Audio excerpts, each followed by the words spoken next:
Hi dear friends, welcome to वी बेटर एंड डू विस्ट। दोस्तों बहुत बहुत स्वागत है। राजनीति शास्त्र सब्जेक्ट यूपी टीजीटी पीजीटी के जो भी भाई बहन परीक्षा में शामिल होने जा रहे हैं, आप सभी के लिए एक बहुत ही अच्छी सौगात है कि हम घटना चक्र 2021 टीजीटी पीजीटी जीआईसी के सभी महत्वपूर्ण क्वेश्चंस यहाँ पे देखने जा रहे हैं जो कि विगत परीक्षाओं में पूछे गए हैं।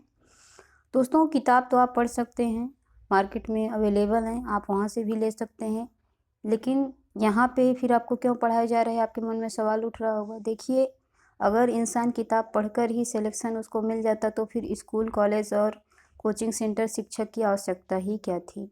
शिक्षक आपको बताता है कि मार्ग पे कैसे चलना है, किस प्रकार से चलना है, आपको तरीका सिखाता है, क्या पढ़ना है, कितना पढ़ना है, कितना पढ़ेंगे तो आपको सिलेक्शन मिल जाएगा, कैसे पढ़ना है, कहाँ से प्रश्न बन रहे हैं, प्रकृति क्या है, प्रश्न की लेवल क्या है, सब कुछ आपको एक शिक्षक ही बताता है, किताब नहीं बताती जल्दी। ठीक है, तो यही सब सीखने के लिए आप जो है हमारे चैनल से जुड़िए और पूरी सीरीज आपको कवर कराई जाएगी, चाहे राजनीतिक दर्शन हुआ, सिद्धांत हुआ, विचारक हुए, या फिर यहाँ पे आपके ये संविधान हुआ। ठीक है, उसके बाद हिस्ट्री, ज्योग्राफी, सब कुछ आपको पढ़ाया जाएगा। तो स्टार्टिंग आपकी यहाँ पे पॉलिटी से हुई है। पहला क्वेश्चन है राज्य के नीति निर्देशक तत्वों से रिलेटेड कि भारत के संविधान की प्रस्तावना में भारतीय गणतंत्र के विशेषणों में समाजवाद शब्द का प्रयोग भी किया गया है। संविधान के किस भाग से इस लक्ष्य की पूर्ति होती है? तो आपको पता है नीति निर्देशक तत्व और ये जो मूल अधिकार है, इन दोनों में है या किसी एक में है? तो देखिए, ये दोनों में है। जो समाजवाद शब्द है ये मूल अधिकार में भी है और इसमें भी। अब आप बोलेंगे कि कैसे मूल अधिकार में है, तो आपने देखा होगा सामाजिक समानता की बात कही गई है। ठीक है, सामाजिक समानता की बात कही गई है, तो कहीं ना कहीं समाजवाद शब्द परिलक्षित होता है। तो ए और बी इसका दोनों ऑप्शन से हो जाएगा। ये व्याख्या देखते हैं। नीति निर्देशक तत्वों में वे उद्देश्य एवं लक्ष्य निहित हैं जिनका पालन करना राज्य का कर्तव्य है। ठीक है, संविधान की उद्देशिका में परिकल्पित लोक हितकारी राज्य एवं समाजवादी समाज की स्थापना का आदर्श तभी प्राप्त किया जा सकता है जबकि नीति निर्देशक तत्वों मतलब नीति निर्देशक सिद्धांत और मूल अधिकार को लागू करने का प्रयास करें। तो कुल मिलाकर बहुत कठिन शब्द है, इसको उतना परेशान होने की जरूरत नहीं है। दोनों में इसका उल्लेख मिलता है समाजवाद का, बस इतना आप याद रखिएगा। ठीक है, अगला जो प्रश्न है यहाँ पे इसको देखते हैं कि राज्य के नीति निर्देशक तत्व कौन सा है, इसमें से पूछा है। तो देखिए, ये समक्ष समता का अधिकार, ये तो मूल अधिकार है। और ये धर्म जाति लिंग ये भी नहीं होगा, और ये दंडनीय वगैरह तो होगा नहीं। यहाँ पे ये देखिए, राज्य, पर्यावरण एवं संवर्धन, यही नीति निर्देशक तत्व में आते हैं, बाकी सब मूल अधिकार के अंतर्गत आते हैं। इसको आप याद रखिएगा। ये टीजीटी 2004 के एग्ज़ाम में आया हुआ है। चलिए देख लेते हैं। हमने भाग 2 में पढ़ा था नागरिकता, भाग 3 में हमने देखा मूल अधिकार, अब भाग 4 में हम देखने जा रहे हैं क्या? नीति निर्देशक तत्व। नीति निर्देशक तत्व कहाँ है? भाग 4 में है।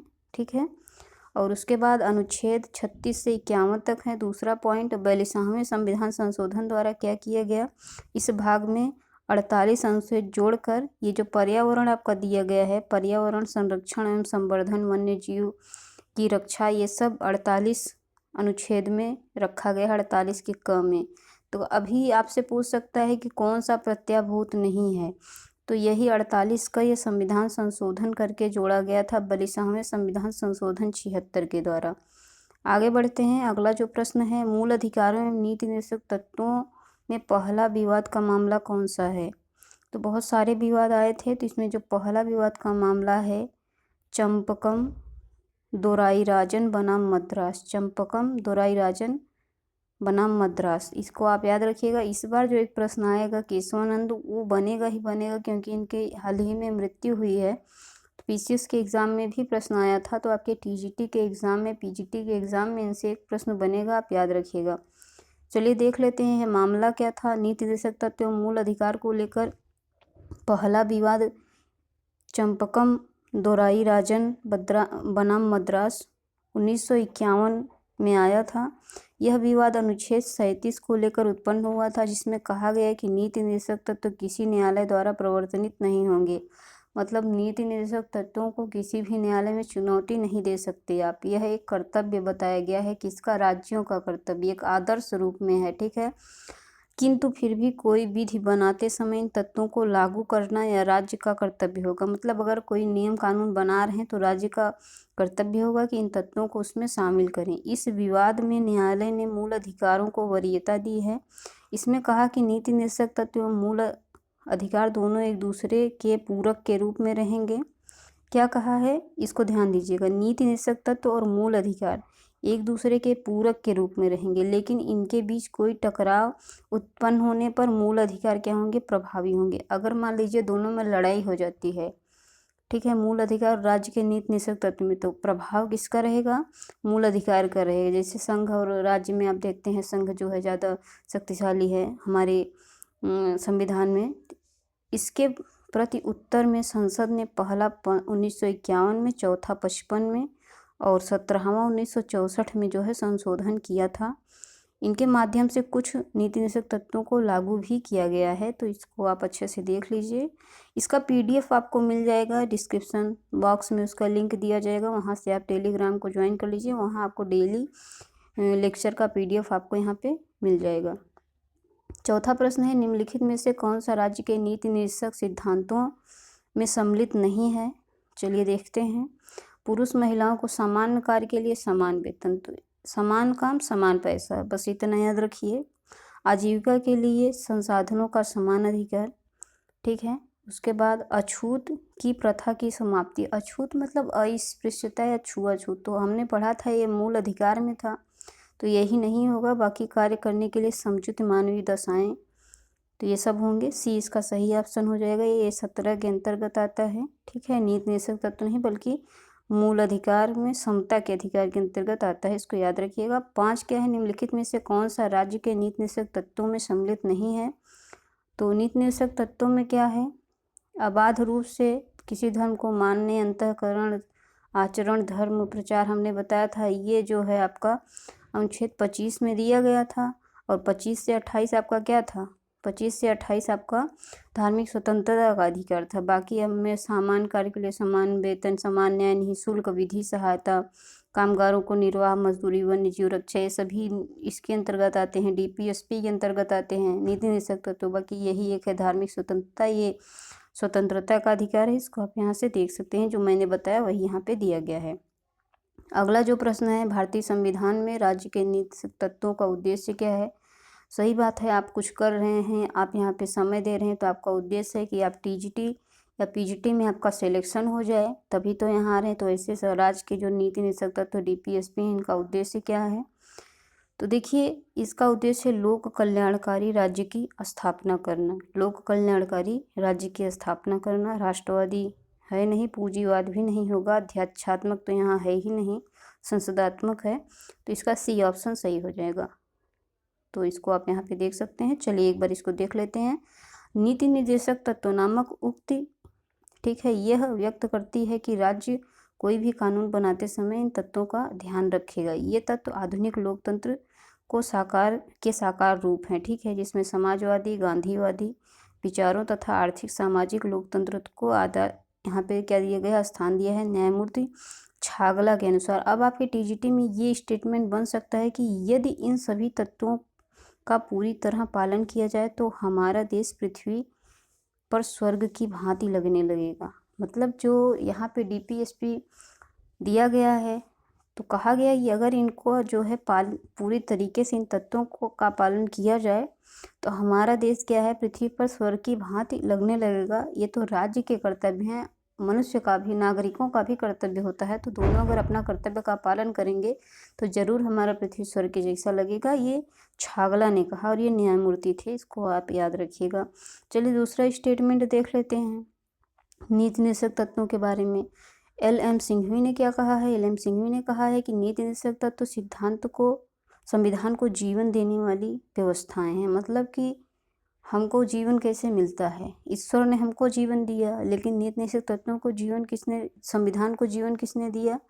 तो संविधान को जीवन दिया है नीति निर्देशक तत्वों ने। और ऐसा किसने कहा? सिंघवी ने कहा है। अंबेडकर ने क्या कहा है? अंबेडकर का भी यहाँ पे देख लेते हैं। ये तत्व भारतीय राज्य व्यवस्था के आर्थिक लोकतंत्र को निर्धारित करते हैं कि राजनीतिक लोकतंत्र प्रकट होता है। तो जैसा कि राजनीतिक लोकतंत्र प्रकट होता है, तो कहने का मतलब ये है, ध्यान से समझिएगा, कि ऐसे तत्व हैं जो भारतीय राज्य व्यवस्था के आर्थिक लोकतंत्र को निर्धारित करते हैं। जैसा कि राजनीतिक लोकतंत्र प्रकट होता है तो आर्थिक स्थिति जितनी बढ़िया होगी, राजतंत्र उतना भी बढ़िया होगा। ठीक है, राजनीतिक व्यवस्था उतनी बढ़िया होगी। जिस देश में देखिए पैसा नहीं है, उस देश की राजनीति विकास जो है बहुत ही लो लेवल पे है। तो अर्थ का सीधा सा संबंध राजनीति से, इसको याद रखिएगा। ये अंबेडकर ने कहा था। ठीक है, ग्रेनविल ऑस्टिन ने क्या कहा, नीतिदेशक तत्व सामाजिक क्रांति के दस्तावेज हैं। नीति निर्देशक तत्व क्या हैं, ये लोक कल्याणकारी समाज की स्थापना की बात करते हैं। तो सामाजिक क्रांति तो आएगी ही, ये सामाजिक क्रांति के दस्तावेज हैं, ऐसा ऑस्टिन ने कहा था। इसको आप याद रखिएगा। अब सबसे बड़ी समस्या आती है कि हम इनको याद कैसे रखें। ठीक है, इनको याद कैसे रखें। तो आसमान में क्या होता है, बादल छा जाते हैं। आसमान में बादल छा जाते हैं तो बारिश होती है, किसान खुश होते हैं, हरियाली आती है, स्वर्ग जैसा दिखने लगता है। तो छागला का इनसे आप याद रखिएगा। और सिंघवी ने क्या कहा, संविधान। ठीक है, सिंघवी ने क्या कहा, संविधान को जीवन देने वाले। तो सिंघवी, स से सिंघवी और स से संविधान को क्या करते हैं, जीवन देते हैं। अब अंबेडकर को देख लेते हैं। अंबेडकर ने क्या कहा, आर्थिक लोकतंत्र के बारे में और राजनीतिक लोकतंत्र के बारे में इन्होंने बताया है, राज्य व्यवस्था से रिलेटेड।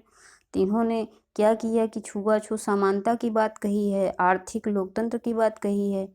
तो ये अंबेडकर का नाम इनसे आपको याद रह जाएगा। और ऑस्टिन, ठीक है, ग्रेनविल ऑस्टिन। ऑस्टिन क्या थे, बहुत ही बड़े समाजवादी थे और सामाजिक क्रांति की है जिसका दस्तावेज इनके पास था। तो ये सब इनका नाम याद रखेंगे। ऐसे कुछ भी कहानी बना लीजिए तो याद हो जाएंगे, नहीं तो ऐसे 50 बार किताब पढ़ेंगे ना, कोई मतलब नहीं रह जाएगा। जितना तेज़ी से पढ़ेंगे उतना तेज़ी से भूल जाएंगे। तो फिर से रिवीजन कर लेते हैं। सिंघवी ने किसके बारे में कहा, संविधान को क्या कहा कि जीवन देने वाली दशाएं। छागला क्या गए, छा गए, आसमान में बादल छा गए, स्वर्ग की भांति लगने लगेगी पृथ्वी अगर इसका पालन किया जाए।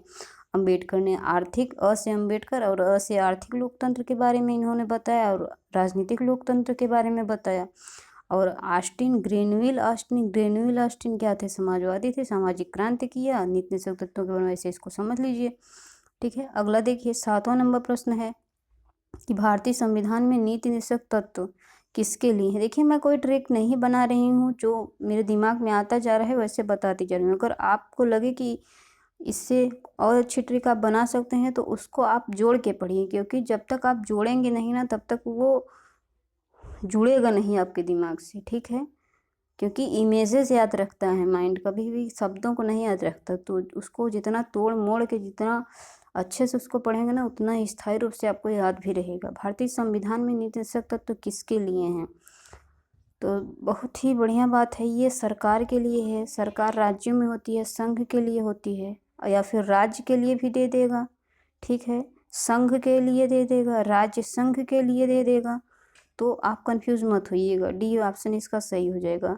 चलिए इसको थोड़ा सा हम देख लेते हैं, बहुत ही इम्पोर्टेंट है। नीति निषेध तत्व सरकार के लिए सकारात्मक निर्देश है, मतलब इसमें भी किसी प्रकार की निगेटिविटी की बात नहीं की गई है। इसके पहले आपने जो मौलिक अधिकार पढ़े थे उनमें नकारात्मक था। ठीक है, नकारात्मक था, लेकिन ये नीति निषेध तत्व टोटली सकारात्मक है। इनके माध्यम से क्या होता है कि जनहितकारी कार्य और राज्य कल्याणकारी राज्य की स्थापना, मतलब लोगों के हित में कार्य किए जाएं और राज्यों के लिए जो कल्याणकारी हो, कल्याणकारी राज्य की स्थापना हो, ऐसे निर्देश इसमें दिए गए हैं। हालांकि इसके लिए राज्य के ऊपर कोई कानूनी बंधन नहीं है। अब बताइए, आपको मूल अधिकार मिले हैं ना, अनुच्छेद भाग 4 क के अंतर्गत, अनुच्छेद 51 क के अंतर्गत। तो अभी आपसे कहा जाता है कि आप जो है माता पिता की सेवा करिए। अगर आप माता पिता की सेवा नहीं करते, क्या आपको पुलिस पकड़ लेके चली जाती है, क्या जेल में बंद कर देती है, आपके ऊपर केस? ऐसा नहीं होता है ना, वो आपका कर्तव्य है। इसी प्रकार से जो नीति निषेध तत्व में बातें कही गई हैं वो किसी भी प्रकार से उसको जो है फोर्स नहीं किया जाता, कंपलसरी नहीं कि नहीं आपको करना ही है। ये आपका कर्तव्य बताया कि अगर आप ऐसा करते हैं तो जनहितकारी कार्य और लोक कल्याणकारी राज्य की स्थापना होगी। इसके विपरीत मौलिक अधिकारों में नकारात्मक, जो मैंने अभी आपको बताया था, निर्देश दिए गए हैं। अनुच्छेद 13 में वर्णित है कि राज्य मौलिक अधिकारों को सीमित करने वाला कोई कानून नहीं बना सकता, ऐसा करने पर न्यायालय उसकी जांच करेगा। ठीक है, तो वो जो जरूरी है उसमें संशोधन कर सकता है, लेकिन ऐसा नहीं कि भैया कोई भी राज्य ऐसा संविधान, ऐसा कानून बना दे संविधान संशोधन करके कि आपका जो है मौलिक अधिकार ही सीमित हो जाए, आपको बोलने का अधिकार छीन लिया जाए, धार्मिक अधिकार छीन लिया जाए, ठीक है, समानता का अधिकार आपसे छीन लिया जाए। तो ये सब हनन है, इसके लिए पहरेदार बनाया गया है सुप्रीम कोर्ट और हाई कोर्ट को। जो पिछले वीडियो में हमने आपको अच्छे से बताया उसको आप ज़रूर देख लीजिएगा। अगला यहाँ पे देखिए, यदि राज्य सरकार नीति निर्देशक सिद्धांतों का क्रियान्वयन नहीं करती तो उसे पालन करने के लिए कौन बाध्य कर सकता है। अब देखते हैं कौन कर सकता है। तो देखिए, ये मतदाता कर सकते हैं। कौन कर सकते हैं? मतदाता कर सकते हैं। अब आप सोच रहे होंगे कैसे कर सकते हैं। सर्वोच्च न्यायालय नहीं कर सकता, संसद नहीं कर सकता, विपक्ष नहीं कर सकता। ये लोग क्यों नहीं कर सकते? ये लोग इसलिए नहीं कर सकते क्योंकि ये जो है किसी भी प्रकार से कंपलसरी नहीं है कि आपको करना ही है। ठीक है, ये मात्र एक निर्देश है, मात्र एक आदर्श है, मात्र एक कर्तव्य है कि आपको ऐसा करना चाहिए। ठीक है, चाहिए नहीं, ये नहीं है कि आपको ऐसा करना होगा, करना पड़ेगा, ऐसा नहीं है, आपको करना चाहिए। और कहते हैं जब चुनाव होता है कि हम ऐसा करेंगे, तो आपको लगता है ना कि इनको ऐसा करना चाहिए। आपने वोट दिया, लेकिन अब नेता कुर्सी मिल गई तो भैया भूल गए जनता की तकलीफ़ों को। तो आप क्या कर सकते हैं? बाध्य कर सकते हैं, मतदाता बाध्य कर सकते हैं उनको। अब ये सब आप पढ़ चुके हैं, भाग 4 में हैं, लोक कल्याणकारी, समाजवादी, ये सब आप अच्छे से पढ़ चुके हैं, इसमें कुछ ऐसा है नहीं। और यहाँ पे देख सकते हैं इनका सीधा संबंध मतदाताओं, जनता से, इसलिए इसे लागू कराने के लिए बाध्य कर सकता है नीति निर्देशक तो न्यायालय में प्रवर्तनीय। मतलब ऐसा नहीं है कि आपने मतदान किया है और आप चले जाएं केस कर दें, ऐसा नहीं है। आप सीधा बोल दीजिए हम आपको वोट ही नहीं देंगे, हम आपको मतदान नहीं करेंगे। हमने मतदान किया है तो हमारी कुछ ज़रूरतें थी मूलभूत, हम देश का विकास, अपना विकास, अपने गांव का विकास, सबका विकास चाहते हैं, लेकिन आपने नहीं किया तो हम, ऐसा नहीं कि हम जाके आपके ऊपर FIR कर देंगे, कोर्ट में केस कर देंगे। मतदाता को भी यह अधिकार नहीं है। हाँ, वो इतना कर सकता है कि इनको बदल सकता है, ठीक है, इनको हटा सकता है, ये अधिकार है जब चुनाव आते हैं। तो इसीलिए मतदाता को यहाँ पे पावर दी गई है कि बाध्य कर सकता है। कुछ महत्वपूर्ण तथ्य देख लेते हैं। ग्राम पंचायत के बारे में पूछा जाए तो अनुच्छेद 40 याद रखिएगा। ये सब आपको तो पता ही होगा, अगर नहीं पता है तो कोई बात नहीं। नागरिकों के लिए समान सिविल संहिता, तो समान सिविल संहिता 44 के अंतर्गत है। कार्यपालिका न्यायपालिका का पृथक्करण, ये 50 के अंतर्गत है। ठीक है, तो इसमें ये इम्पोर्टेंट है, इसको याद रखिएगा। बाकी ये सब तो याद है, ये सब बहुत बार पूछे गए हैं, सबको पता होगा। नहीं पता है तो प्रैक्टिस करिए, बार बार समझ में आ जाएगा, याद हो जाएगा। 9 नंबर प्रश्न है कि निम्नलिखित में से किसने नीति निर्देशक तत्वों को ऐसा चेक बताया जिसका भुगतान बैंक की सुविधा पर निर्भर है। बहुत ही इम्पोर्टेंट है। KT शाह ने क्या कहा नीति निर्देशक तत्वों को कि एक ऐसा चेक है जिसका भुगतान बैंक की सुविधा पर निर्भर करता है। अब इसका मतलब क्या है, चलिए समझते हैं। नीति निर्देशक तत्वों का जिस समय संविधान में वर्णन हो रहा था, उस समय संविधान सभा के अनेक सदस्यों द्वारा इसकी आलोचना की जा रही थी। बाद में अनेक विद्वानों ने इसकी आलोचना की, जैसे KT शाह ने कहा कि यह एक ऐसा चेक है जिसका भुगतान बैंक अपनी सुविधा के आधार पर करता है, अर्थात बैंकों के पास पैसा होगा तो वह भुगतान करेगा, नहीं तो मना कर देगा। इसका अर्थ क्या हुआ कि भारतीय सरकार के पास व्यवस्था रहेगी तो वह इसे लागू करेगा, नहीं तो ठंडे बस्ते में डाल देगा। ठीक है, कृष्णमाचारी ने क्या कहा, भावनाओं का एक अस्थायी कूड़ा घर है। तो कुल मिला के कूड़ा घर आप याद रखिएगा, भावनाओं का, ठीक है, एक स्थायी कूड़ा घर है। उसके बाद KT वेयर ने क्या कहा, KT वेयर ने कहा कि लक्ष्यों और आकांक्षाओं का घोषणा पत्र है। लक्ष्यों और आकांक्षाओं का क्या है, घोषणा पत्र है। आइवर जेनिंग ने क्या कहा, सिडनी, ठीक है, सिडनी वेब और ब्रिटिश वेब के भूत इस पाठ में प्रवेश कर गए हैं। अब देखिए इसको कैसे याद करना है। आपके जो 25 से 30 प्रश्न ऐसे ही बनते हैं और आप परेशान हो जाते हैं। अब हम आपको यहाँ बताने जा रहे हैं इसको याद कैसे करना है। ठीक है, KT शाह, ठीक है, शाह मतलब क्या होता है, साहूकार बना लीजिए। साहूकार क्या करते हैं, चेक देते हैं। ठीक है, साहूकार के पास चेक होता है, वो बैंकों में ले जाके देते हैं। तो इसको आप साहूकार, चेक, बैंक, आप KT शाह नाम याद रहेगा। अब कृष्ण जी क्या थे, कृष्ण जी, कृष्ण को आप याद रखिएगा। कृष्ण ने क्या बताया कि भावनाओं का एक स्थायी कूड़ा घर, भावनाओं का एक स्थायी कूड़ा घर। तो कूड़ा घर, के से कृष्णा, के से कूड़ा घर, के से कृष्णा, के से कूड़ा घर, मतलब सफाया कर दिया कचरों का, किसने? कृष्णा ने। अब केटी फेयर, फेयर ने क्या किया? फेयर ने घोषणा पत्र दिया। फेयर ने क्या किया? घोषणा पत्र दिया। ठीक है, फेयर ने क्या किया? घोषणा पत्र दिया। और आइवर जेनिंग ने क्या कहा? आइवर जेनिंग ने कहा भूत है। क्या है? नीति निषेध तत्व को भूत बता दिया आइवर जेनिंग ने। आइवर ने कहा भूत आया, भूत आया। आइवर ने क्या कहा? भूत आया, भूत आया। तो अ से भूत आया, आया से आइवर, और भूत से भूत आपका है ही। चलिए, इसको आप याद रखिएगा। फिर से एक बार देख लेते हैं, बहुत ही इंपॉर्टेंट है। आपको लग रहा होगा आपका समय जा रहा है, लेकिन जब एग्जाम में रख देगा ना तो दिमाग घूम जाएगा। अच्छे से पढ़िए, थोड़ा समय दे के पढ़िए। जो पढ़िए इतना बढ़िया पढ़िए कि प्रश्न दोबारा आ जाए। तो केटी शाह से साहूकार, साहूकार क्या करता है? चेक लेकर जाता है। कहाँ पे जाता है? बैंक में जाता है। उसके बाद कृष्ण ने क्या किया? कचरा साफ कर दिया। कहाँ का? कूड़ा घर का कचरा साफ कर दिया। वेयर ने क्या किया? वेयर ने घोषणा पत्र जारी किया था। आइवर जेनिंग ने क्या कहा? भूत आया, भूत आया। ठीक है, चलिए आगे बढ़ते हैं। राज्य के नीति निषेध तत्व एक ऐसा चेक है जिसका भुगतान बैंक की इच्छा पर, अभी चेक आ गया, भुगतान आ गया, तो साहूकार भी आ जाएंगे, तो केटी शाह आ जाएंगे। ठीक है, चलिए आगे बढ़ते हैं। राज्य के नीति निषेध तत्व बैंकों द्वारा बैंक की सुविधा के आधार पर चेक, तो बैंक भी आ गया भैया, चेक भी आ गया, बैंक भी आ गया, चेक भी आ गया, तो साहूकार भी आ जाएंगे, केटी शाह। देखिए आपको याद हो रहा है कि नहीं याद हो रहा है? याद हो रहा है ना? तो इसी तरीके से आपको पढ़ा जाएगा, नहीं तो 10 बार किताब पढ़ेंगे उतने स्पीड में भूल जाएंगे। मन को भले ही आप सेटिस्फाई कर देंगे कि हमने पढ़ लिया, लेकिन आउटपुट कितना निकला? इतना इतना इतना इतना इनपुट किया और आउटपुट निकला इतना, वो भी अगले दिन भूल जाएंगे, अगले दिन जीरो हो जाएगा। क्या मतलब है ऐसी पढ़ाई से? पढ़ाई ऐसी करो कि आउटपुट ज़्यादा निकले। ठीक है, राज्य के नीति निषेध तत्व, नीति निषेध सिद्धांतों को बनाने के लिए किस देश का प्रभाव? तो सीधी सीधी बात है, प्रभाव पड़ा कहाँ से लिया, कहाँ से, स्रोत कहाँ का है? तो ये आयरलैंड का है, ये आप सबको पता ही होगा। चलिए भाग 4 देख लीजिए। भाग 4 में है अनुच्छेद 36 से 51 तक है। कहाँ से लिया गया है? आयरलैंड के संविधान से लिया गया है। अब हमको ये बताइए कि आयरलैंड ने कहाँ से लिया था? आयरलैंड से तो हमने लिया, लेकिन आयरलैंड ने कहाँ से लिया था ये आप बताइएगा। थोड़ा रेयर बनाएगा तो बना देगा एग्जामिनर। ठीक है, नीति निषेध तत्वों के विषय में क्या सत्य है? सत्य पूछा है, देख लेते हैं। यह न्याय योग्य नहीं है। ठीक है, सही बात है। अभी कोई राज्य है, कोई सरकार है, वो पालन नहीं कर रही है अपने कर्तव्यों का, नीति निषेध तत्वों का, तो ऐसा नहीं कि आप FIR या फिर जाके केस कर देंगे। आप क्या कर सकते हैं? अपना मतदान अगली बार उनको नहीं देंगे। ठीक है, तो यही सब है भाग 4 के अंतर्गत, ये सब आपको बताया जा चुका है, इसको देख लीजिएगा। आगे बढ़ते हैं। भारतीय संविधान में कौन सा भाग निषेध तत्वों का वर्णन करता है? तो हमने बताया भाग 4। भाग पहले में क्या है? संघ और राज्य है, क्षेत्र। उसके बाद दूसरे में क्या बताया था हमने? नागरिकता बताई। तीसरे मौलिक अधिकार बताया था।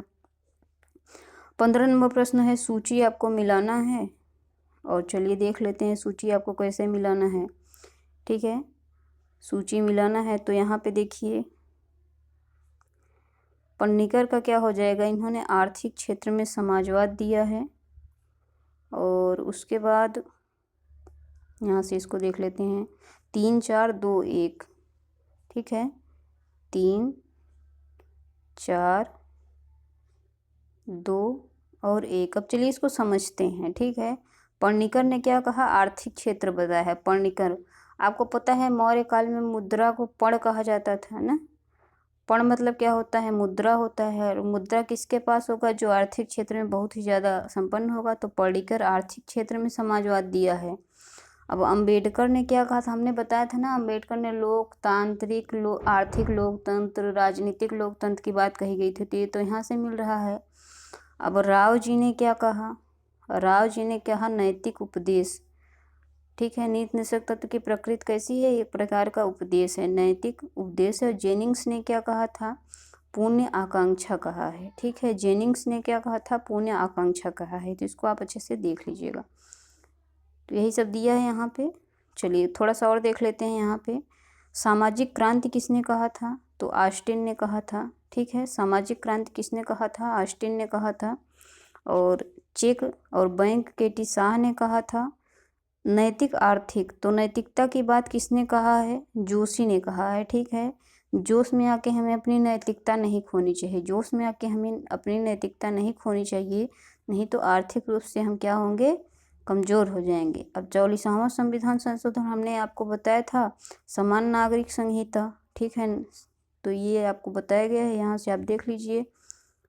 सिविल कोड है, कॉमन सिविल कोड 4 के अंतर्गत नागरिकों को एक समान नागरिक संहिता, ये सब नीति निषेध तत्व में है। 17 वाला देख लीजिए, अंतर्राष्ट्रीय और शांति सुरक्षा। तो अंतर्राष्ट्रीय शांति सुरक्षा भैया सी में दिया गया है। ठीक है, और किस में दिया गया है? अनुच्छेद 51 में दिया गया। इसी अनुच्छेद 51 में जब क जोड़ दिया गया तो भैया हाँ, राज्य ने कहा कि हमको इतना सारा मूल अधिकार दे रहे, तुमको भी तो कुछ करना चाहिए। इतने ढेर सारे मूल अधिकार लेके बैठे हो, सारे कर्तव्य हम ही निभाएंगे क्या? नागरिकों के भी तो कुछ कर्तव्य होने चाहिए। तो इसी क में क्या कर दिया गया? नागरिकों के मूल कर्तव्य जोड़े गए थे। तो इसमें कम पहले 51 में क्या था? अंतर्राष्ट्रीय शांति और सुरक्षा था। ठीक है, राष्ट्रों के बीच जो भी सम्मानपूर्ण संबंध हो, न्याय हो, वो सब। उसके बाद यहाँ पे देख सकते हैं आदर हो, अंतर्राष्ट्रीय विधि हो, व्यवहार हो, विवादों के मध्यस्थता, निपटारा, ये सब मतलब सब अंतर्राष्ट्रीय से जो संबंधित है 51 में आ गया है। 18 में क्या है कि संविधान का वह खंड है जो शांति एवं सुरक्षा, तो वही बात है, शांति सुरक्षा की बात कही गई है। किस में कही गई है? राज्य के नीति निषेध तत्वों में। जैसे कि आपका नीति निषेध तत्व में क्या क्या है?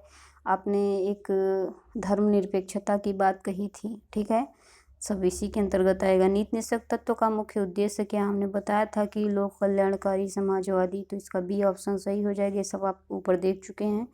अगर और अच्छे से देखना है तो यहाँ पे आप देख सकते हैं, स्क्रीनशॉट ले सकते हैं। बहुत कुछ नहीं है, एक स्टेटमेंट है, सामाजिक आर्थिक प्रजातंत्र को स्थापित करना इसका उद्देश्य है। लोक कल्याणकारी राज्य, समाजवादी राज्य, ये सब जन हितवादी, यही सब इसमें शामिल हैं। शब्दों का हेर फेर कर देता है तो घबराने की ज़रूरत नहीं है। आप उसका जो है मोटिव समझिए कि वो कहना क्या चाहता है। राज्य के निषेध तत्व दिशा निर्देश करते हैं। किसके लिए दिशा निर्देश करते हैं? देख रहे हैं, राज्यों के लिए। अभी ऊपर आपने देखा था कि सरकार दिया था। ठीक है, सरकार दिया था। अभी आपको दे देगा संघ राज्य दे देगा। ठीक है, तो इससे घबराएंगे, शब्द वही हैं। अगला चलिए, ये सब आप यहाँ पे पढ़ चुके हैं। एक प्रकार का आदर्श है। ठीक है, नैतिक आदर्श है, ये सब आप यहाँ पे देख सकते हैं। अगला देखिए, नीति निषेध तत्व दिशा निर्देश करते हैं। फिर से आ गया है, राज्यों को रिपीट हुआ है। आप देख रहे हैं जीआईसी में यह प्रश्न आया हुआ है। और राज्य के नीति निर्देशक तत्वों में शामिल है, क्या शामिल है? चलिए देख लेते हैं। आजीविका के अवसर शामिल है, समान कार्य समान वेतन स्त्री पुरुष सही है, कुटीर उद्योगों को प्रोत्साहन, ये भी सही है, गांधीवाद के अंतर्गत आता है। मातृत्व सुरक्षा, तो ये भी सही। इसमें जितने भी हैं सभी नीति निषेध तत्वों के अंतर्गत आते हैं। इसको आप यहाँ से पढ़ सकते हैं। चलिए, भाग 4 में दिए गए हैं। अनुच्छेद 39 क में क्या कहा गया है कि कोई भी स्त्री पुरुष उसको समान कार्य के लिए समान होता है। ऐसा नहीं है भैया कि तुम स्त्री हो हम तुमको कम पैसा देंगे। ठीक है, हम बराबर पैसा देंगे। अब 39 घ में क्या कहा गया है? पुरुषों और स्त्रियों को समान कार्य के लिए समान वेतन देने का प्रावधान क्या है? देखिए, पहली बात तो आजीविका के लिए समान पर्याप्त साधन। टीजीटी की वैकेंसी आई है तो ऐसा नहीं है कि अब इसमें महिलाएं जो है फॉर्म भर नहीं सकती। आजीविका चाहिए ना उनको, एक तो पैशन होता है पढ़ाना, ठीक है, कुछ योगदान देना। दूसरा क्या होता है कि अवसर तो दिया जा रहा है ना, ऐसा नहीं कि अवसर नहीं है। तो आजीविका के लिए पर्याप्त साधन दिया जा रहा है। अब ऐसा नहीं कि तुम महिला हो तो तुमको हम 40,000 देंगे और पुरुष को हम 49,000 देंगे। तो समान कार्य के लिए समान वेतन 39 घ में इसको रखा गया। फिर 42 में क्या कहा गया कि काम न्याय संगत मनोचित दशाओं को सुनिश्चित करना, जैसे प्रसूति सहायता हो गया, कैसी दशाएं अच्छी होनी चाहिए, सब कुछ ये सब 42 के अंतर्गत आता है। 43 में क्या है? कुटीर उद्योगों को प्रोत्साहन। तो ये सभी जो हैं सही हैं, इनका अनुच्छेद भी आप याद रखिएगा। इसको बार बार पढ़ेंगे ना तो याद हो जाएगा, घबराने की जरूरत नहीं है। अगला यहाँ पे देखिए, नीति निर्देशक तत्वों की संख्या मूल भारतीय संविधान में, वर्तमान में नहीं बात कहा जा रहा है यहाँ पे, मूल भारतीय संविधान में कितनी संख्या थी तो आपको बताना है। इसका बताइए आप लोग कितनी संख्या थी। ठीक है, इसकी संख्या याद है तो आप बताइए। तो ये 14 थी। कितनी थी? 14 थी। ठीक है, चलिए इसकी व्याख्या देख लेते हैं। भारतीय संविधान 1936 से 51 भाग 4 में दिया गया है। 36 में राज्य की परिभाषा दी गई है। 37 में लागू करने के लिए कहा गया है कि ऐसे तत्वों को शामिल किया जाना चाहिए। बाकी ये सब दिया गया है। यहाँ पे कुछ जो इम्पोर्टेंट है इसको देख लेते हैं। ये आयरलैंड से लिया गया है। अब हमको बताने कि आयरलैंड ने कहाँ से लिया था। और लोक कल्याणकारी राज्य की बात कही गई रही। केटी शाह ने क्या कहा, चेक बैंक आप याद रखिएगा, साहूकार शाह याद हो जाएगा। मुझे नहीं लगता कि केटी शाह को अब जीवन में आप भूल पाएंगे। ठीक है, नहीं भूलेंगे, क्योंकि ऐसे पढ़ाई जा रहा है आपको अच्छे से। नीति निषेध तत्वों की किन धाराओं में दिया गया है, तो धारा पूछे, अनुच्छेद पूछे, अरे भैया सब एक ही है। अनुच्छेद 51 भाग 4 में दिया गया है। ऐसे भी लिख देगा तो भैया परेशान मत होना, थोड़ा तो सीखना पड़ेगा ना। इसीलिए बोल रहे हैं प्रकृति बदल रही है। नीति निषेध सिद्धांत के बारे में क्या कहा जा रहा है, देश के शासन में मूलभूत महत्व हैं। अगला क्या कहता है, नेक्स्ट, न्यायालय द्वारा लागू नहीं किए जा सकते। तो सही बात है, यहाँ पे न्यायालय द्वारा लागू नहीं किए जा सकते, चुनौती नहीं दी जा सकती। राज्य का कर्तव्य है कि विधि निर्माण में उनका समान तत्वों को शामिल करें। तो यहाँ पे तीनों ऑप्शन सही हैं, इसको याद रखिएगा। अगला देखिए, संविधान के कौन से, अब देखिए ये सब अगर आप एक बार पढ़ चुके हैं ना, उसके बाद आप पढ़ना स्टार्ट करेंगे तो ऑटोमेटिक फीड होती जाएंगी कि हाँ ये हमने पढ़ा था और ये पीजीटी 2005 में आया हुआ था। ठीक है, एक बार पढ़ लीजिए, उसके बाद फिर जब एक बार आप बुक पढ़ लीजिएगा, एक बार रिवीजन इसका कर लीजिएगा। संविधान में कौन सा अनुच्छेद में यह प्रावधान किया गया कि निषिद्ध तत्वों को न्यायालय में नहीं ले जा सकते। ठीक है, न्यायालय द्वारा इससे चुनौती नहीं दी जा सकती है। किस में कहा गया था, अनुच्छेद 37। ये वेरी इंपॉर्टेंट है, क्योंकि यही क्या करता है, कहता है कि आप जो है इसको चुनौती नहीं दे सकते। कोई राज्य निषिद्ध तत्वों का पालन नहीं कर रहा है, उसको शामिल नहीं कर रहा है, तो आप उसको जो है चुनौती नहीं दे सकते। मतदाता को यह अधिकार है कि बाध्य कर सकता है। ठीक है, कौन, मतदाता। कैसे कर सकता है, वोट नहीं दे सकता, सरकार बदल दे, सरकार ही बदल दे। बाकी संसद और किसी भी संविधान, सर्वोच्च न्यायालय को कोई ऐसा अधिकार नहीं है, राष्ट्रपति वगैरह कि इसके लिए किसी को बाध्य करे राज्यों को। सामाजिक आर्थिक उपबंधों का वर्णन संविधान के किस शीर्षक में किया गया है। देखिए, आर्थिक समानता, ठीक है, नीति निषेध तत्व हो तो इसमें आर्थिक समानता की बात कही गई है। यही एक ऐसा भाग है जिसमें आर्थिक समानता की बात कही गई है, बाकी किसी में आर्थिक समानता की बात नहीं कही गई है। ये देख रहे हैं 4 भाग 4 36 से 51 में आयरलैंड से लिया गया है। तो यहाँ पे देख लीजिए 37 क्या कहता है, 37 कहता है कि कानून में इसको चुनौती नहीं दी जा सकती। 38 क्या कहता है कि लोक कल्याण की अभिवृद्धि के लिए सामाजिक व्यवस्था बनाना। 39 का हमने देखा था सामान्य एवं निःशुल्क सहायता। और घ में क्या दिया था, आपने पढ़ा ही था, उसको आप ऊपर जाके देखिए, नहीं याद आ रहा है तो मतलब आप अच्छे से नहीं पढ़ रहे हैं। 41 क्या है, कुछ दशाओं में काम शिक्षा सहायता पाने का अधिकार होता है। 43 में उद्योगों एवं कर्मकारों का भाग लेना। 44 में समान सिविल संहिता, ये इंपॉर्टेंट है, इसको याद रखिएगा। 45 में निःशुल्क एवं अनिवार्य शिक्षा। अब इसको हम थोड़ा सा 45 को यहाँ पे व्याख्या करना चाहेंगे, क्योंकि जो 45 है 0 से 6 वर्ष के बच्चों की शिक्षा की बात करता है। ठीक है, लेकिन 21 का क्या करता है, 21 का करता है कि 6 से लेके 14 तक। अब 18 हो गए, इसको याद रखिएगा। ठीक है, तो ये इन दोनों में अंतर याद रखिएगा, बहुत ही ये ज़रूरी है, आपको याद होना चाहिए। आगामी परीक्षा में ऐसे प्रश्न बनेंगे। 51 में अंतर्राष्ट्रीय शांति सुरक्षा और 51 क में क्या कहा गया है, मूल अधिकार बताए गए नागरिकों के लिए। राज्यों ने भैया गुस्सा हो गए कि सारे कर्तव्य हम ही करें, नागरिक बैठ के बस अधिकार ही अधिकार करते रहेंगे, तो उन्होंने दे दिया।